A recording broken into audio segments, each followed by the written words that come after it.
ప్రధాని నరేంద్ర మోదీ కేరళం రాష్ట్రంలో పర్యటించారు. ఈ సందర్భంగా అనేక అభివృద్ధి కార్యక్రమాలు ప్రారంభించారు. అలాగే పశ్చిమాసియా పరిణామాలు ప్రస్తావించారు. వివిధ గల్ఫ్ దేశాల్లో చిక్కుకుపోయిన ప్రవాస భారతీయులు స్వదేశానికి తీసుకొచ్చిన ఘనత తమ ప్రభుత్వానికి దక్కుతుందన్నారు. కాగా ఎర్నాకులంలో జరిగిన భారీ బహిరంగ సభలో ఆయన మాట్లాడారు. అంతకుముందు రోడ్ షో నిర్వహించారు.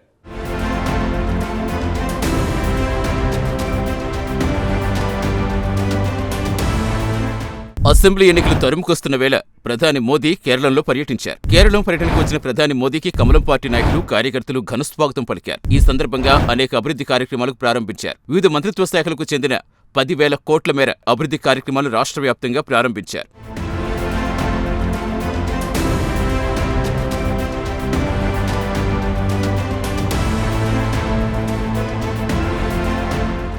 ఈ సందర్భంగా ఎర్నాకులంలో జరిగిన బహిరంగ సభలో మాట్లాడారు. కేరళం రాష్ట్ర అభివృద్ధికి కేంద్ర ప్రభుత్వం మొదటి నుంచి కట్టుబడి ఉందన్నారు. ఇటీవల కేంద్ర ప్రభుత్వ బడ్జెట్లో కేరళం రాష్ట్ర సంక్షేమం కోసం భారీ ఎత్తున నిధులు కేటాయించినట్టుగా వెల్లడించారు. అయితే కేంద్ర ప్రభుత్వం కేటాయించిన నిధులు సామాన్యుడికి చేరకుండా ఎల్డీఎఫ్ కూటమి సారథ్యంలో పినరయి విజయన్ ప్రభుత్వం అడ్డుకుంటోందని ఆరోపించారు.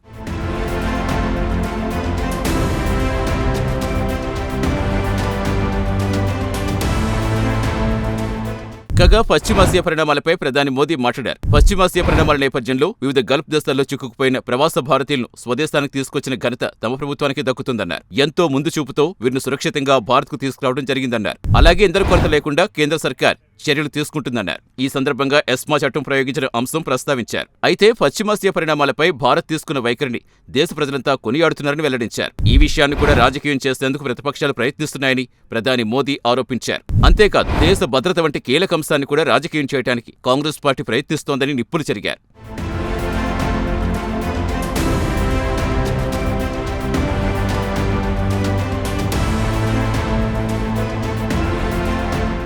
కాగా ఈసారి ఎన్డీఏ కూటమికి రాష్ట్రాన్ని పాలించే అవకాశం ఇవ్వాల్సిందిగా కేరళం ఓటర్లను ప్రధాని నరేంద్ర మోదీ కోరారు. గతంలో అటు యునైటెడ్ డెమోక్రటిక్ అలియన్స్, ఇటు లెఫ్ట్ డెమోక్రటిక్ అలియన్స్ కూటమిలకు ప్రజలు అవకాశం ఇచ్చారన్నారు. ఈ నేపథ్యంలో ఎన్డీఏ కూటమికి ఒక అవకాశం ఇవ్వాలని కోరారు. ఈ సందర్భంగా డబుల్ ఇంజిన్ నినాదాన్ని ప్రస్తావించారు. అటు కేంద్రం, ఇటు రాష్ట్రంలో ఒకే పార్టీ అధికారంలో ఉంటే ఆయా రాష్ట్రాలు గణనీయమైన అభివృద్ధిని సాధించిన విషయం అందరికీ తెలిసిందే అన్నారు. కేరళం ప్రజలు ఈ విషయం గమనించాలని ప్రధాని కోరారు. కేరళం అభివృద్ధికి తాను గ్యారంటీ ఇస్తానన్నారు ప్రధాని.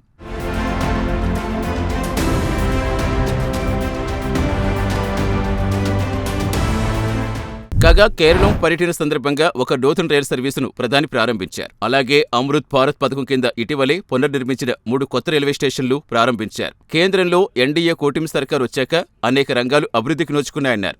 ఆర్టిఫిషియల్ ఇంటెలిజెన్స్ రంగానికి సంబంధించి కూడా భారత్ ఎంతో పురోగతి సాధించిందన్నారు. అంతేకాదు సెమీ కండక్టర్ ఉత్పత్తి విషయంలో భారత్ సాధించిన అభివృద్ధిని చూసి ఇతర దేశాలు ఆశ్చర్యపోతున్నాయన్నారు.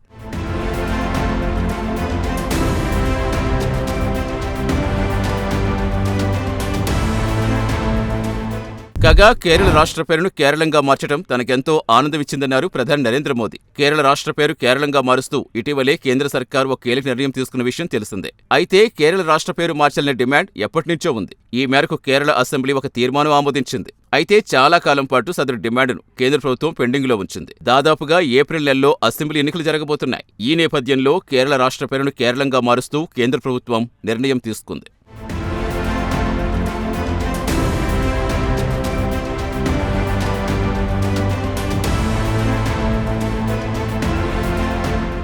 కాగా ఎర్నాకులంలో ప్రధాని మోదీ పెద్ద ఎత్తున రోడ్ షో నిర్వహించారు. ఈ సందర్భంగా ఆయన్ను చూసేందుకు పెద్ద ఎత్తున ఎర్నాకులం ప్రజలు అక్కడికి వచ్చారు. దారి పొడవునా ప్రజలకు అభివాదం చేస్తూ ప్రధాని ముందుకు సాగిపోయారు. కాగా ఎర్నాకులంలో ప్రధాని నరేంద్ర మోదీని బీజేపీ నాయకులు, కార్యకర్తలు సత్కరించారు.